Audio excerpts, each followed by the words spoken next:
बहुत समय पहले जब सृष्टि का निर्माण हुआ था, तब धरती पर केवल शांति और स्थिरता थी, परंतु कोई संगीत, कोई ज्ञान और कोई वाणी नहीं थी। यह देखकर ब्रह्मा जी को लगा कि संसार अधूरा है।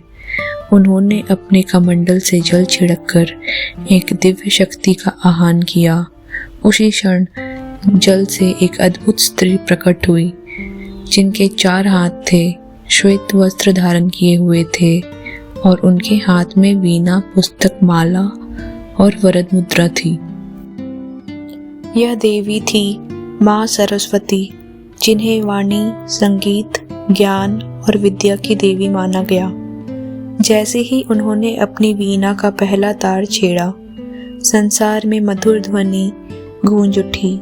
नदियों में कलकल बहना शुरू किया, पवन मधुर संगीत करने लगी, पशु पक्षी चहचहाने लगे और मनुष्य को वाणी प्राप्त हुई। माँ सरस्वती के आशीर्वाद से संसार में बुद्धि, ज्ञान और संगीत का संचार हुआ। वसंत पंचमी का महत्व। वसंत पंचमी का दिन माँ सरस्वती की उत्पत्ति और ज्ञान के प्रकाश का पर्व माना जाता है।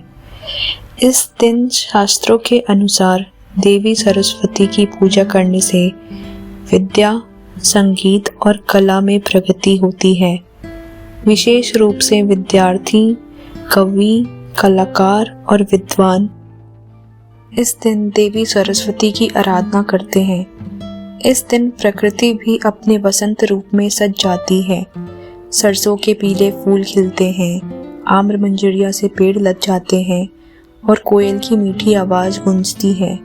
यही कारण है कि इस दिन पीले वस्त्र पहनने और पीले पकवान बनाने की परंपरा है। इस प्रकार वसंत पंचमी न केवल माँ सरस्वती की पूजा का दिन है, बल्कि यह एक उत्सव भी है जो ज्ञान, रचनात्मकता और नई ऊर्जा का प्रतीक है। या देवी सर्वभूतेषु विद्यारूपेण संस्थिता नमस्तस्यै नमस्तस्यै नमस्तस्यै नमो नमः। धन्यवाद।